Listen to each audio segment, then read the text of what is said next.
شریف کتاب الایمان کی حدیث نمبر 381 ہے، 381 ہے۔ یزید فقیر کہتے ہیں کہ میرے دل میں خوارج کی اس بات نے گھر کر لیا تھا کہ گناہ کبیرہ کا مرتکب ہمیشہ جہنم میں رہے گا۔ پھر میں نے لوگوں کی کثیر جماعت کے ساتھ حج کرنے کا ارادہ کیا اور سوچا کہ حج کے بعد اس مسلک کی تبلیغ کریں گے۔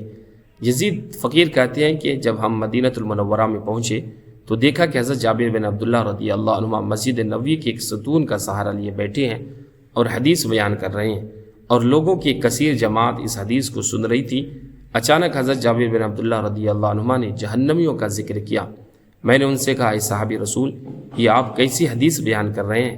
اللہ تعالیٰ تو یہ فرماتا ہے، جو سورہ آل عمران کی آیت وہ پڑھی تھی، اِنَّكَ مَا تُدْخِلِ النَّارِ فَقَدْ أَخْزَيْتَهُ۔ اس کا ترجمہ یہ ہے کہ جس شخص کو تو نے جہنم میں ڈال دیا اس کو رسوا کر دیا۔ اور سورہ حج میں فرماتا ہے، وَكُلَّمَا أَرَادُوا أَن يَخْرُجُوا مِنْهَا أُعِيدُوا فِيهَا، کہ جب جہنمی دوزخ سے نکلنے کا ارادہ کریں گے ان کو دوبارہ جہنم میں ڈال دیا جائے گا۔ آپ ان آیات کے خلاف کیسے حدیث بیان کر رہے ہیں؟ حضرت جابر رضی اللہ عنہ نے فرمایا، کیا تم نے قرآن کریم پڑھا ہے؟ یزید فقیر کہتے میں نے کہا ہاں۔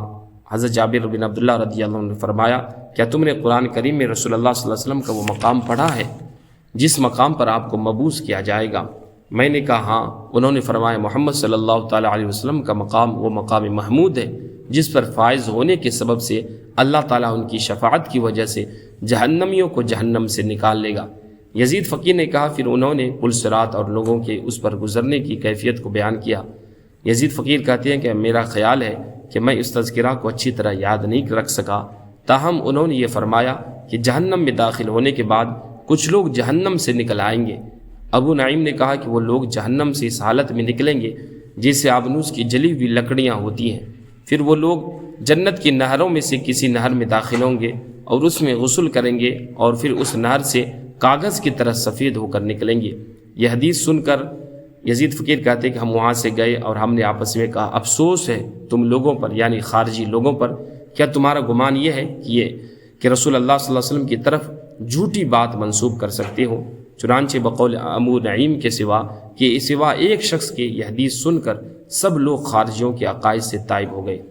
معزز سامعین کرام، اس حدیث پاک سے معلوم ہوا کہ دیکھیں کہ اس دور میں صحابہ کرام کا دور ہے، پھر بھی کچھ لوگ ایسے تھے جو قرآن پڑھ کر صحابہ پر اعتراض کرتے تھے کہ یعنی اس قرآن کی آیت تو صحیح پڑھتے تھے مگر اس کی جو تفسیر تھی، اس کا جو مطلب ہے وہ غلط بیان کرتے تھے، اور حضرت جابر بن عبداللہ رضی اللہ عنہ نے پھر اسے سمجھایا۔